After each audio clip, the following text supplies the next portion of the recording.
Hello po mga kabayan, kamusta kayo mga kalingap, kabisis ka papi, magandang buhay po, Analisa Reality Vlog. Mag-reaction po ako dito kay Kalingap Rab. Meron po siyang pinakilala na bagong Kalingap Angel, pero bagong lahat, to my new subscribers, welcome po sa aking munting kubo. Mga silent viewers, commenters, nagla-like, nagsishare po sa aking mga ginagawang reaction, thank you so much. At salamat din po sa hindi niyo pag-skip ng ads. At bago ko ituloy, please support po natin. Ayan sila. Kuya Bal Santos Matubang, Ate Edna Vlogs, Kalingap Rab, Jack Tapia Matubang, mga kasamaan ko pong kare-pare actors dito sa buong Kalingap, mga Kalingap team, support po natin. And also, Ka-Business Official, Papa Dins TV, Mrs. KB Official, Ka-Business Family Channel po nila, mga kasamaan ko rin po mga reactors dito sa Ka-Business Official, and mga kagwangs, please support po. So sa dulo po ng aking video is pasasalamatan ko rin po yung nandyan na nakita ko sa aking community spotlight.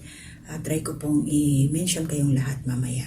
So ito po yung aking re-reactionan. Panoorin po muna natin para mas lalo nating maintindihan kung ano yung aking sinasabi dito. Ito po yung resibo. Kasi mahirap po mag-reaction, wala tayong katibayan patungkol doon sa aking sasabihin. So ito po, panoorin muna natin. Pero ikaw na lang talaga yung mag-aaral, no? Kami naman is gusto ko rin namin tulungan sa pag-aaral. Sa totoo lang, Jezabel, para sa inyong mga kapatid. Ngayon, willing ka ba na mapalayo sa kanila? Sa diet ka kasi mag-aaral niyan, di ba? Anong kurso? Ano ka? Payag ka ba na kunin kitang scholar? Masaya ka? Oo, sobrang saya ko po. Uy, grabe. Nangyari po yun. Siyempre, tulungan ka namin. Tutulungan kita na makapag-aral. Ano? Kailan mo gustong magsimula? Sa pasukan na agad? Ako. Kailan ang pasukan? Sige, basta kukontakin ka namin. Basta ngayon, kasabi na ako sa'yo na tutulungan ka namin sa iyong pag-aaral. Maraming salamat po. Diba? Para sa'yo, siya nang magtataguyod ko sa inyo. Makatapos siya. No? Kasi pag nakapagtapos siya, sunod na itong mga kapatid niya, siya naman natutulong dito. Diba? At hindi lang naman scholar yung talagang natutulong namin. Pag tumulong ang Kalingap, full package. May pabahay, may scholar, may trabaho. Pero masaya ka ba, Jezabel, na ikaw ay kinuha ng Kalingap, kinuha ako bilang scholar. So, ibig sabihin yan, ano ka na, Kalingap Angel ka na yan. Wow, thank you po. Palapakan natin si Jezabel. Welcome sa Kalingap Angel, batch 3. So okay po mga kalingap. So nakilala natin si Jezabel. Isa siya sa tutulungan ni Kalingap Rab, shout out sa'yo, na makapag-aral muli. So scholar na siya. At the same time, pre-claim na siya na Kalingap Angel Batch 3. So ito po yung kagandahan dito sa Kalingap community. Kila Kalingap Rab. So syempre sa pangungunan nila Kuya Bal. So ito ngayon si Kalingap Rab, nasabi niya dito si Jezabel tutulungan niya sa pag-aaral at hindi lang ho sa pag-aaral. Alam po natin, nabanggit din ni Kalingap Rab dito, package deal. So ano ibig sabihin ng package deal na yan? Buong pamilya ay matutulungan. Ang sitwasyon po nila Jezabel, marami silang magkakapatid. Yung kanilang tirahan, ayon nga sa kanya, pag tumataas yung dagat, talagang pinapasok sila ng tubig doon sa kanilang sahig, inaabot. So, yun lang yung ano ko dito, mga kalingap. Common na talaga kung saan pa yung mahirap ang buhay. Tama ho yung nandiyan sa comment section na maraming talaga na hirap na nga yung buhay, dinamihan pa yung anak. Kasi marami ho magkakapatid. Ito sila Jezabel. Marami po sila. Yung nanay niya, okay naman yung katawan, buyag. So, yun lang. Hindi uso sa kanila yung control. So, kung hirap na nga sa buhay, dapat sana isipin din na okay lang naman magkaroon ng maraming anak kung kaya ibigay ang obligasyon at responsibilidad. Kasi hindi naman pwedeng inanak mo lang. Paano yung pagkain? Matutustusan mo ba yung pag-aaral? Yung mga pangangailangan nila? Kaya dapat po yun talaga ang kailangan na i-implement ng local government. Sabi ganun, yun dyan sa mga barangay health center, yung mga barangay health worker, dapat nila yan siksikin talaga na educate. family planning. Hindi po pasarap lang ng pasarap, tapos ayan yung mga bata naghihirap. Ito ngayon si Jezabel, pinapasan niya problema ng pamilya. Siyempre, apektado siya. Nagtatrabaho para matulungan, matustusan, makatulong sa kanyang mga magulang. Kahit naman sino, nabanggit nga niya, minsan nag-aaway sila ng nanay niya. Siyempre, sa hirap ng buhay sakit sa ulo yun, na magtatrabaho ka para sa pamilya mo, na parang ikaw na rin naging nanay sa ganyang sitwasyon. Kaya maraming salamat kila Kalinga Prab. Dahil nga sa ibinigay niyang pagkakataon dito kay Jezabel, ayun nga tinanong kung papayag doon sa dait mag-aaral. Siyempre kukunin, malayo. Okay yun, kasi pumayag naman siya. Siyempre kailangan niya makapagtapos kasi marami silang magkakapatid. Once na nakatapos na sa Jezabel, siya naman na ang tutulong doon sa mga nakababata pa niya na mapagtapos din mapag-aral. Alam ko may mga ate na daw siya, may mga kapatid na siya, pero may mga asawa na, yung mga nauna sa kanya. Ito lang sana yung mga kabataan ngayon na nandyan, nahihirapan ng buhay. Hindi po solusyon na mag-aasawa kayo dahil hirap kayo sa buhay. Hindi na mag-aaral dahil hirap sa buhay, pobre lang ang pamilya. Hindi po ganoon ang solusyon na mag-aasawa kayo. Mas lalo nyo lang dinagdagan ang problema ninyo.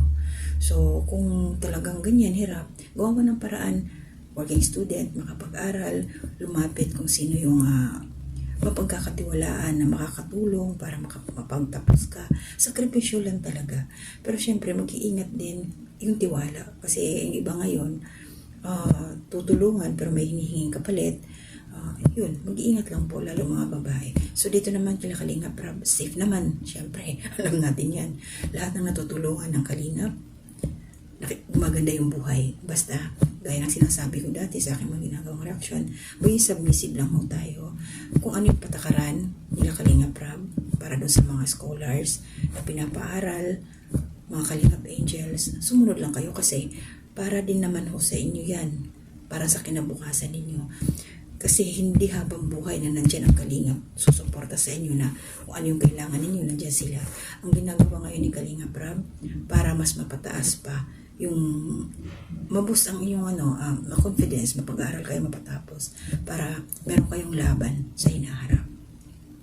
Huwag muna kayo mag-asawa mga Kalingap Angels na matutulungan ngayon ni Kalinga Prab, especially ito si Jezabel. Mag-uumpisa siya, first year college na po. Ayan. So, yun lang po yung aking reaction. Maraming salamat sa inyo. So, gaya ng sabi ko kanina, try ko po shoutout. Ito po yung first 5 na nakita ko sa aking community spotlight. Shoutout po kay Ma'am Merlin Matsuka, Nanay Ems, Mix Vlog, shoutout po. Ma'am Marilyn Cabanilla, shoutout po. Ma'am Liz Tabilon, shoutout po. Kabayan Jessie Lucas, shoutout po. Salamat sa suporta ninyo. And of course, kasamahan ko pong reactors nandito. Anime Reactors TV, shoutout. Ate Marilyn, Nicole Samiliano Ralph, shoutout po. Si Tatay John Pascual, shoutout po. Tatay John, salamat po. Si Nanay Solidad Belmonte, shoutout din po. Ate Nenet Recta, shoutout. Ingat po sa biyahe ninyo. Nasa bakasyon po siya. Umuwi sila ng Iloilo. Si Ate Ems Cords ng Calamba City, shoutout po Ate Ems. Mga silent viewers po sila. Salamat po sa suporta ninyo. Ma'am Sara, salamat din po, shoutout. Ma'am Maria Luisa Cartalaba, shoutout po. Kalingap Turak, shoutout po. Support po natin. Ambassador ay scouter po siya doon sa Jensen. At the same time, reactor din po siya dati. Ito sa Kabusiness Official at saka sa kila Kalingap. Sa Kalingap. So ngayon, naging scouter na po siya. Ma'am First Channel ng Karepa, kasamaan ko din po, reactor, Karepa and Ka-Business, support po natin. Shoutout ma'am. Ma'am Maria Luisa Cartalaba, shoutout po. Salamat sa support. Kabayan Alminda Mix Vlog, kasamaan ko pong reactor, please support din po.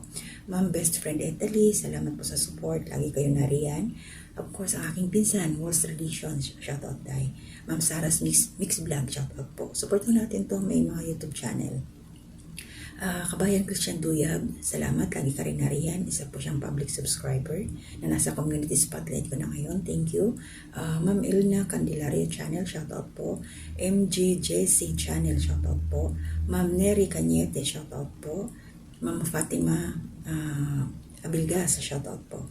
Ma'am Nana Channel TV, shoutout po. Ma'am Dindin Mix Vlog, shoutout din po. And Ma'am Elizabeth J. Castaneda, shoutout po ma'am. OMC's Vlog, shoutout po. Ma'am Leticia Berlandino, 46, shoutout din po. Si SARS Big Journey, shoutout po, sir. Prodelisa Apala, ma'am, shoutout po. Ma'am G Vlog OFW, shoutout po kabayan. Ma'am Tintin Store Vlog, shoutout din po. Sir Grid Son TV, shoutout po, sir. Ma'am Bless Vlog, shoutout din po.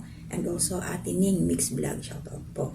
Irene Earth Angel 888, ma'am, shoutout po.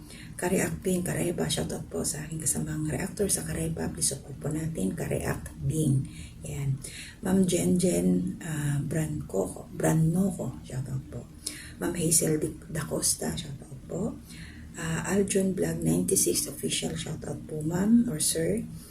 Yan, Pres Berador, shoutout po. Siya po yung presidente ng Kareba. Please support po natin ang aming presidente, Berador po.